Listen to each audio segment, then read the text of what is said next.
What's up guys, and welcome to part 27 of Grinding It Up. This is Chris, and I've still got the cold I had yesterday, so my voice is still going to sound a bit blocked today. But, I thought I'd do a video and do a bit of playing. So I've done a little more today, at 10 and L. Wait, we can see, yeah, this bit's today, so we made 12-13, and then 4-26. We ran a little better today. I can't remember what the big hand in this session was. It was... What was that?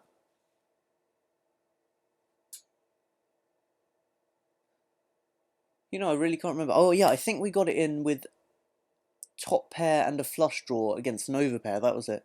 Top pair and we had like Jack 10, and the flop was like Jack 7-4 with the 7-4 of diamonds.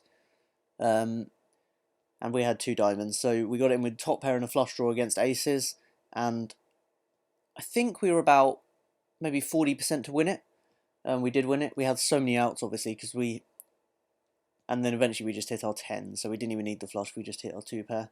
But yeah, we had so many outs in that hand, which is why you should always get it in with like, you should raise, don't be afraid to, put serious money in the pot with the pair and a good flush draw, because you have so many outs with the pair to make 2 pair or a set, as well as the flush. So that was good.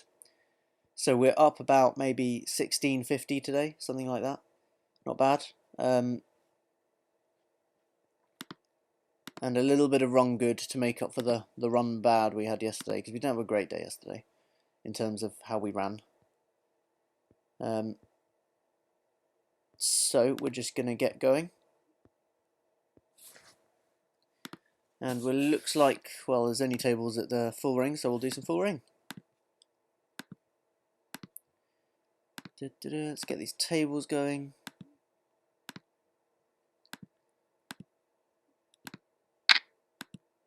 Right, so today I thought I might focus on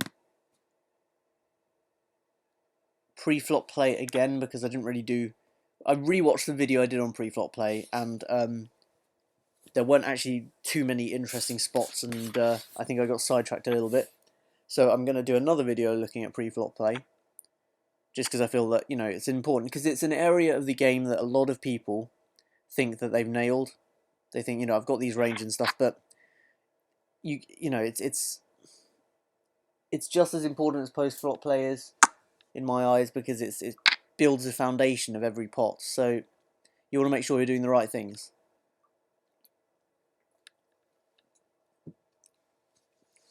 Okay, so we're just going to...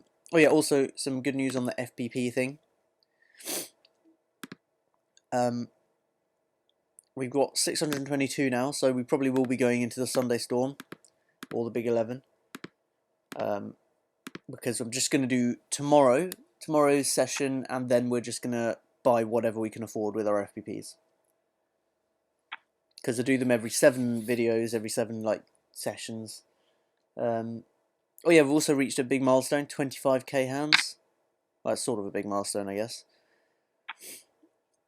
So we're I sort of said that I wanted to get out of the micros by 100,000 hands, and I think we're definitely looking good for that. I think we're definitely looking good for that.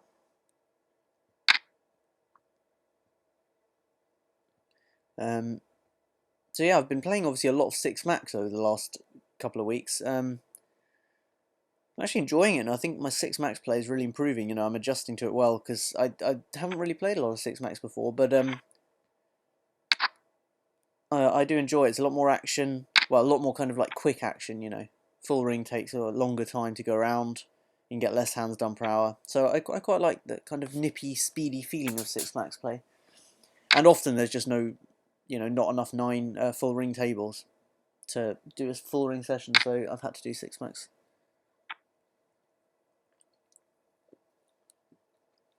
Now, if we were deeper stacked on the top right table, maybe 200 big blinds, even 150, 160 big blinds, with the effective stack, we could probably make this call, but, with these kind of shallow stacks, I don't really feel like we've got the right implied odds. So when you're playing 100 big blind buying games like the ones on PokerStars here,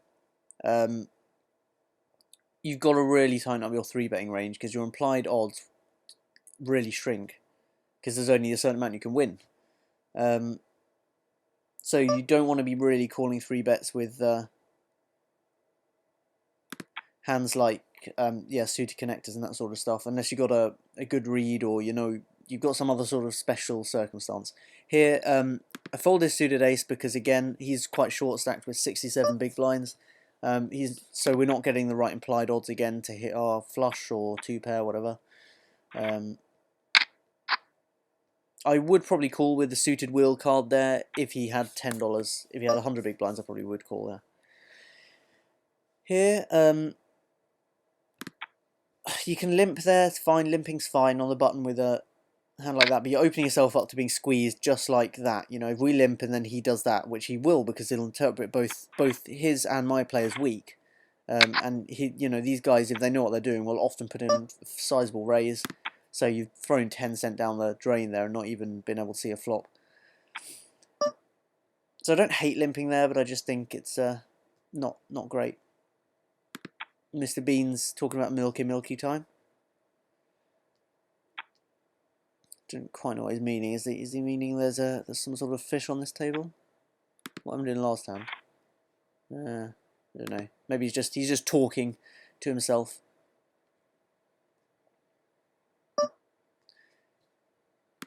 Okay, so we're raising here. Jack 10's a fine hand to raise from the hijack. Wouldn't raise it any earlier in a full ring game, but I think from the hijack you're fine. You've got a decent chance to just take down the blinds, and if you get called, you've got a hand that can make some fairly decent 1-pair, 2-pair, straight combinations.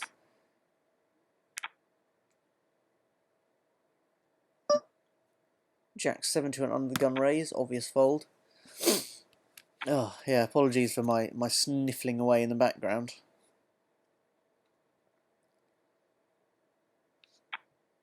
But what can you do, eh?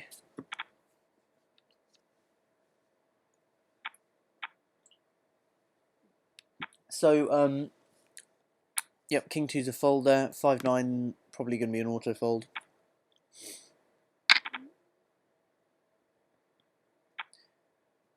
When I'm in late position, right around here somewhere, I usually don't auto fold just because sometimes people just call forever and you'll get massively good pot odds and you can actually call with hands like 5-9. I think if I'm getting 6-1, I call with 5-9. But I need to be getting 5-1, 6-1, something like that to justify calling. And obviously then you're looking to hit a 2-pair plus. You're not really looking to just go for a 1-pair hand at that point in such a multi-way pot. Yeah, ace queen, won a nice pot down there. 9-6 suited, good hand for play from a later position, but raising it from early position is not recommended usually.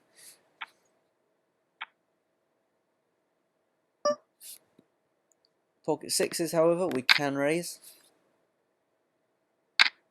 Some people take out baby pairs from their early and middle position raising range, but a lot of people leave them in, and I like leaving them in as well.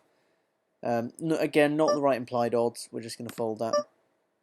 We have been 3-bet here, so we're just going to fold. Again, not right implied odds. It comes down to whether you got the right implied odds or not, basically. And we usually don't with baby pair suited connectors. Again, if you're 200 big blinds deep, you probably do have implied odds to try and hit a set.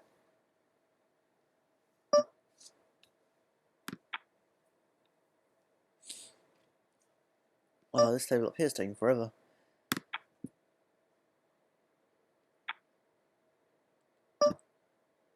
Obviously that's fold.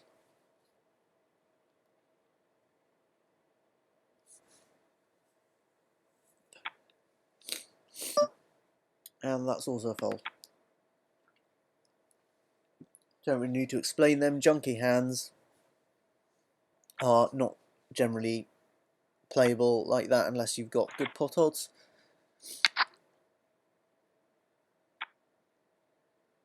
I mean, all these things you can often get out of line a bit when you're at the higher stake levels to confuse opponents and stuff like that, but there's no need to play to that advanced sort of strategy at this point. Seems it's only made it 20, and there's a likelihood that we'll create a multi-way pot here, seeing as it's so cheap. I'm going to call. We're going to build our own pot odds, this is called, by trying to get other people to call behind, like that. So this is obviously a decent situation. Well, we hit middle pair in a 4-way pot. I can't say I'm thrilled. Did we just get a walk with ace-queen? We did, that's annoying. I think we're probably in a multi-way pot. I mean, when he bets there, it looks very strong to me. He could easily have called with a suited ace. So, I mean, betting into 3 other players is generally pretty strong. So we're just going to let him have that one.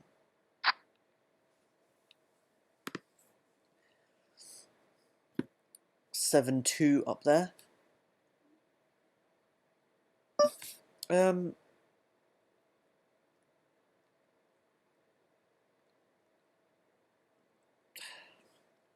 Because we're against an undergun raiser and a couple of really tight players, I'm just going to call to try and outflop them, because I think we can really get paid off quite big if we do manage. We haven't. We've just hit a very weak top pair, which I'm not really going to be doing anything with.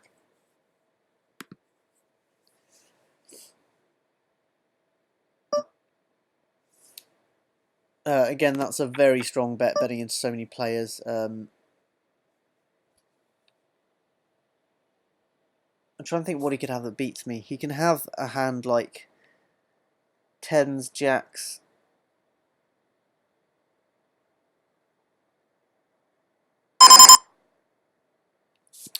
I can't think of many hands that he would... It looks very strong. Maybe a set. He could easily have a set, actually. And we still got this guy to act behind. We don't know what he's going to do.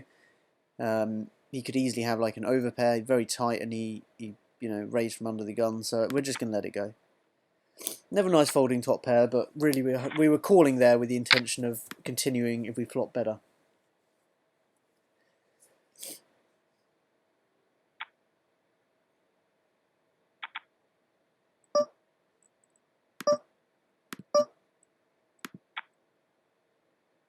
I mean, the move of just betting into so many opponents, because you usually won't have that much fold equity, is, you know, that makes a very strong move. So a weak top pair on that sort of board is usually not going to be good. And like, if he had a set, we were pretty much drawing dead, so... Okay, here we get a very aggressive player raising under the gun and a caller. Now, obviously that's pretty strong, but we've got the third best hand possible, so we're going to whiz it up quite big because we want to get it heads up. Going to call because we got position. Don't mind seeing a flop with this hand in position here. We flop a gut shot to the nuts. We've actually got a cold caller for our 3-bet here. That's very disconcerting because that's strong. I'm a bit worried about what Luke Selig has. And now he repops to 3.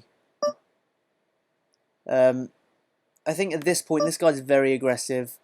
We've got an okay sample. He's very aggressive, so I think we're just going to go with it this time and hope for the best. Let's take this off so we can see the hands quickly. If he's got kings or aces, fair enough. Okay, fair enough. I think we're just going to have to put that down to a cooler because basically, very aggressive player. 3-bet percentage is 18. Raises a lot of hands. So, you know, we're not going to feel too bad about that. Sometimes there's just, however much you think about stuff, you just get a bit unlucky. And that's sort of what happened there. I think against a different player, we could have maybe folded. I'm not sure we could have, though, to be honest. I mean, Queens is just such a strong hand.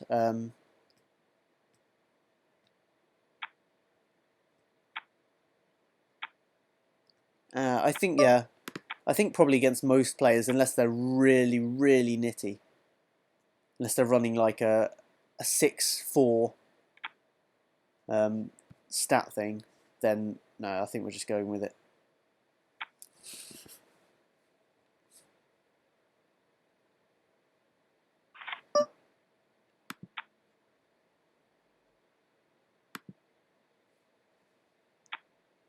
So that was annoying, obviously, but you know.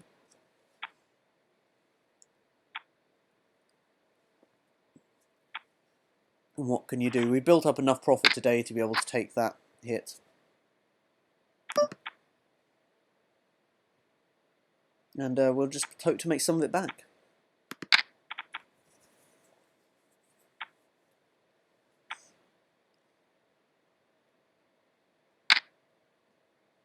But you can't let stuff... I mean, that will happen to you. If you play correctly, that sort of thing will happen to you. And you've just got to not let it affect you, not let it put you on tilt, just carry on playing and put it aside, because there's nothing you can do. You've just got to tell yourself that you played it well and you just got the bad side of the luck coin. Not quite sure what I'm trying to say there, but you know.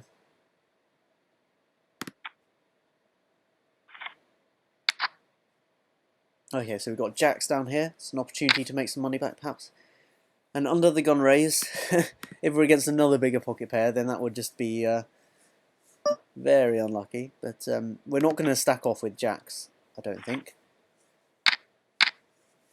Because we don't really have a read on him, so we don't know how aggressive he is, what kind of hand ranges he has here. We want to get it heads up, so do we 3-bet or just call? I think seeing as... Yeah, we're just going to call it, I think. And hopefully he'll fold.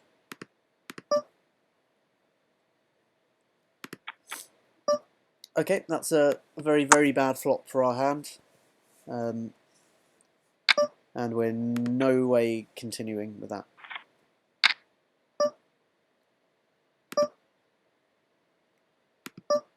Okay, we're going to call here, set mine.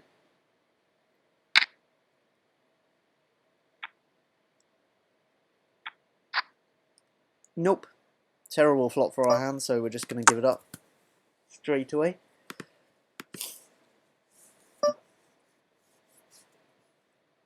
Bye-bye.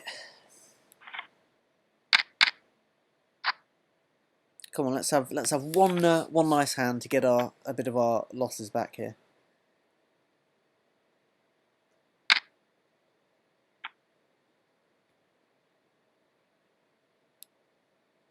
I was rather hoping to avoid the coolers until we got a bit more safely into the 10NL region, actually, because I don't want to really have to move back down after a few days of playing 10NL, because we've fallen below 200. So I sort of wanted to just dodge the bad spots like those for a little while. But I guess you can't always have what you want, eh?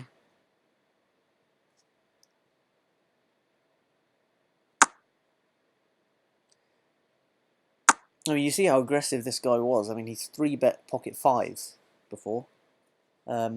So his range was a lot wider than aces when he 4-bet us there.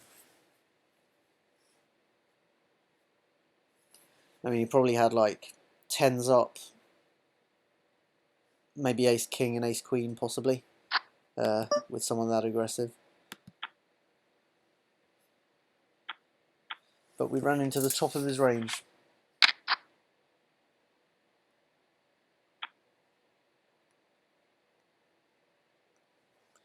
So we're not getting many hands here.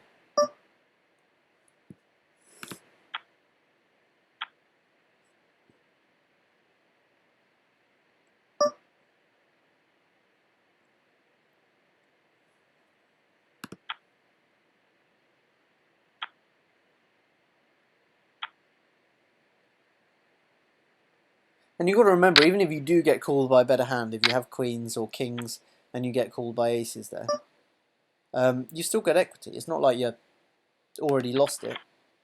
I mean, you're still around 20% to win. So even if the worst comes to the worst and you do get called by that sort of hand, you can still win it 1/5 at a time. Okay, so here against a loose, well, what looks like a loose player. Yeah, pretty loose player. On the button, in position, with a suited wheel card, we're definitely calling this. I would like to avoid a 3-bet. Okay, we hit bottom pair. So he checks, we're going to check back. Another bad card. Come on. Want a few more good cards. Okay, that can stop there. Okay, if he checks again, we'll check again because we've got some showdown value. Now, I'm pretty sure he would have bet a queen on the flop. And I'm pretty sure would have bet a king on the turn. So I'm actually sort of leaning towards a call here.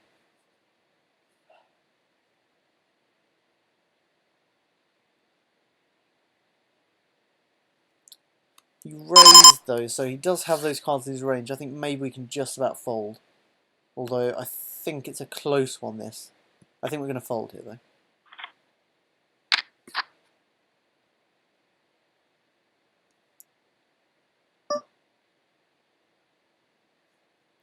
Gonna fold that, obviously. We're probably going to fold that.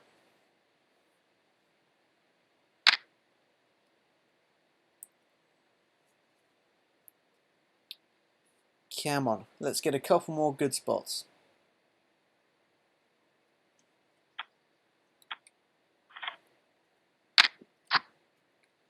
8-9. Yeah, from middle position, it's probably a fold.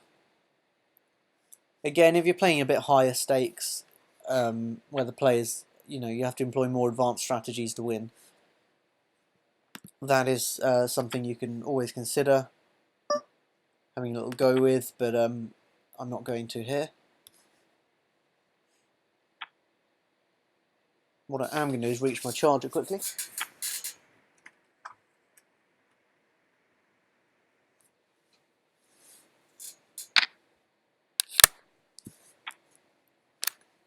Ooh, there we go, okay. King 8 suited, no, a bit too early position.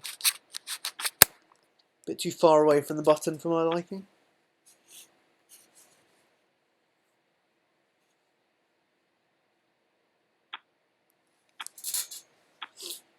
Okay, so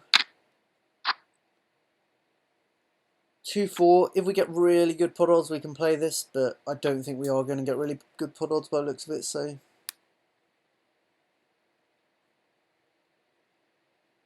This guy's 3-betting again. Wonder what he's got this time. Okay, we've got a nice hand down here, ace queen suited.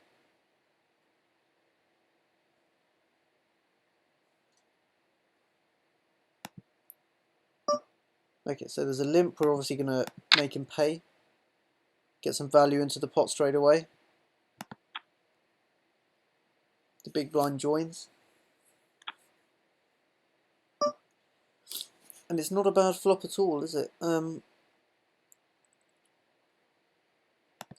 There's not much they can call with, so I'm going to make a small bet.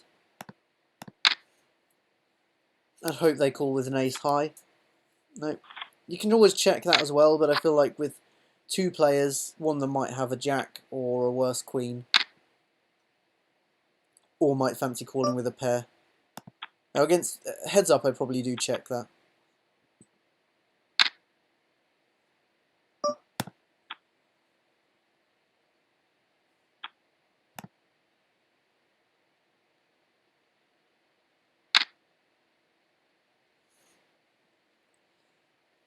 So, we've got a lot of reads on this guy.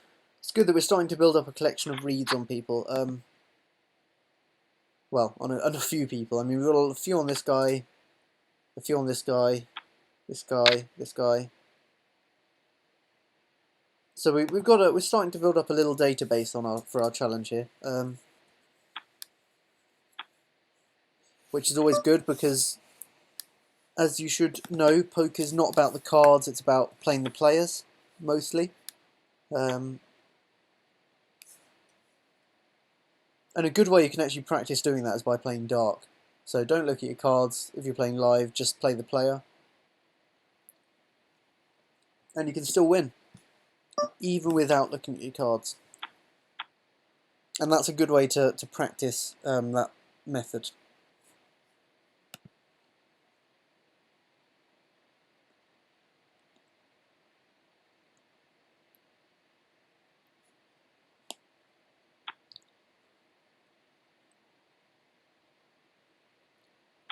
Sometimes you see pros on TV playing dark, and it looks like they're just doing it, you know, they're showboating, showing off, but actually there's reasoning behind it, and part of the reasoning is that, obviously, if they don't know what their cards are,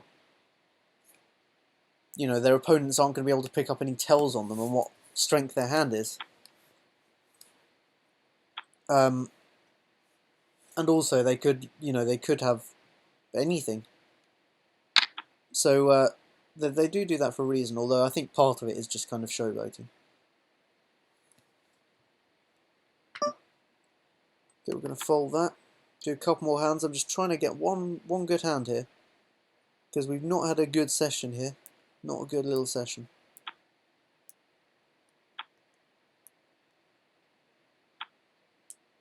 Go on, give us one good one. 2 more hands left to be dealt, if we're doing to 25 on each table. So we want aces and kings. Kings? Wow, that's just sort of kind of, you know, rubbing salt into the wound there.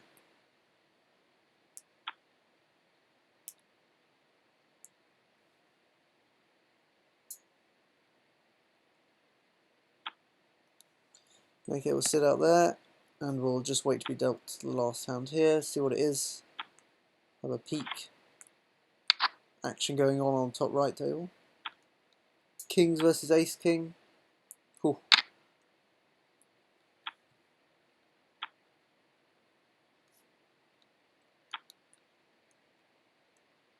To be fair, this guy was playing ace king like it was the nuts there, when in fact, on that board he can pretty easily be beaten.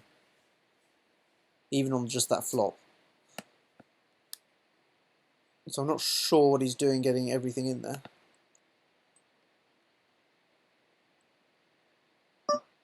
I was going to play if he didn't raise.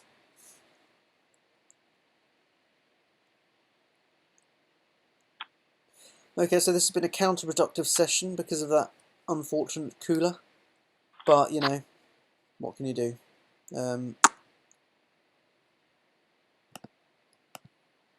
Got a nice background today. I believe that's meant to be the Milky Way. A bit of a nerd for astronomy, unfortunately. Right, yeah, so we're running, okay, we earned like 4 VPPs there. I've decided, yeah, last thing, I've decided with the Stellar Awards, I'm going to not use them in the challenge. I feel like it'd be a little bit kind of like cheaty, slightly. So we're just going to not use them. I might store them up and then put them into like one tournament at the end of the year and like enter like Super Tuesday or something like that. Cool, so that was unfortunate, but what, you know, what can you do? How much did we actually lose there then? 733. Oh no, that was, okay, we lost a bit more than that, okay. Oh well. We will be onwards and upwards. We're still in profit for the day, as you can see, by $6 something. So I will see you tomorrow. Thanks for watching. Please like, sub, and comment as usual. And bye for now.